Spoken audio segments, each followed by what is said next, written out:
একটা খবরের প্রতি দৃষ্টি আকর্ষণ করছি। হঠাৎ বন্ধ হয়ে গেল যশোর আইটি পার্ক রিসোর্ট। কেন বন্ধ হয়ে গেল?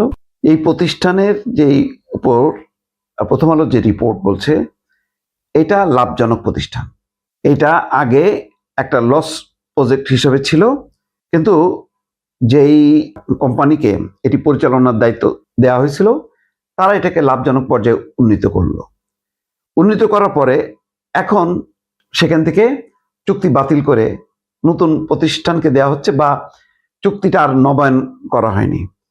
তো এখন একটা কোম্পানি সেখানে ইনভেস্টমেন্ট করলো, সেটা লাভজনক পর্যায়ে নিয়ে আসলো, তো সেটা কেন বাতিল হবে? কেন অন্য একটা প্রতিষ্ঠান, যেটা প্রতিষ্ঠিত প্রতিষ্ঠান, যারা এটা লাভজনক প্রতিষ্ঠানে উন্নীত করলো, তাদেরকে বাদ দিয়ে আরেকটা প্রতিষ্ঠান কেন? এখানেই হচ্ছে গন্ডগোলটা এবং এখানে হচ্ছে ঝামেলা। নতুন দেখবেন যখন নাকি কেউ দায়িত্ব পায় তখন তারা করে কি, নতুন তখন কিছু জোটে, মক্কেল জোটে, তারা এসে বলে যে এটা বাতিল করেন, এটা বাতিল করলে এটা হবে, নানা রকম ম্যানিপুলেশন করতে থাকে। আমার কথা হলো, এখন যারা দায়িত্বে আছেন তারা তো একেবারেই অস্থায়ী। এগুলো হলো পলিটিক্যাল গভর্নমেন্টের জন্য ছেড়ে দেওয়া উচিত ছিল। এই চুক্তি নবায়ন করা, বাতিল করা, এগুলি করা উচিতই হয়নি। আর রাজনৈতিক দৃষ্টিভঙ্গিতে দেখা কোনোভাবেই উচিত না। বিগত সরকার আমলে চুক্তি যদি হয়ে থাকে, সেই চুক্তির কারণে যদি প্রতিষ্ঠান লস করতে থাকে এবং সেই চুক্তিটা যদি বৈষম্যমূলক হয়, ভারসাম্যহীন হয়, তাহলে সেটাকে পুনর্বিবেচনা করা যেতে পারে। কিন্তু যেই প্রতিষ্ঠানটাকে যারা লাভজনক করলো, সেই কোম্পানিকে বাতিল করে নতুন কোম্পানিকে ঢুকানোর মধ্য দিয়ে একটা ব্যবসায়ী কিন্তু দুরভিসন্ধি থাকতে পারে।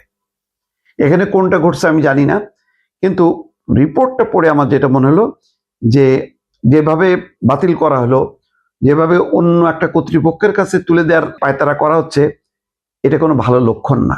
এর ফলে হবে কি, যারা বিদেশি কোম্পানি হোক বা দেশি কোম্পানি হোক, তারা নিরুৎসাহিত হবে। কারণ তারা তিলে তিলে কষ্ট করে ইনভেস্টমেন্ট করে সেটাকে লাভজনক করবে, আর অন্য একটা সরকার বদল হইলে অথবা অন্য কোনো কর্তৃপক্ষ দায়িত্ব পাইলে আগেরটা বাতিল করে নতুন একটাকে ঢুকাইতে হবে, এই মানসিকতা থাকলে বিনিয়োগ নিরুৎসাহিত হবে।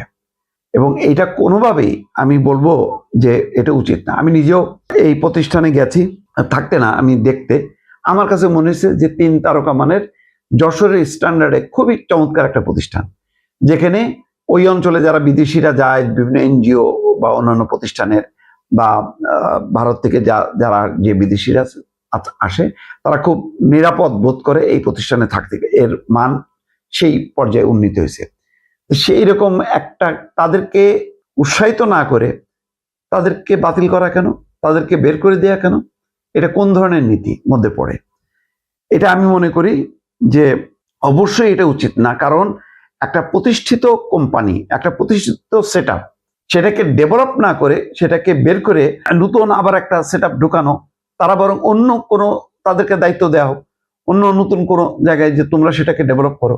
এটা তো তারা ডেভেলপ করছে, এটা লাভজনক প্রতিষ্ঠান, রিপোর্টই বলতেছে। তাহলে এই আচরণটা কেন? এগুলি কোনো ভালো কাজ না। এখান থেকে ভালো কোনো শিক্ষণীয় বিষয় হইতে পারে না।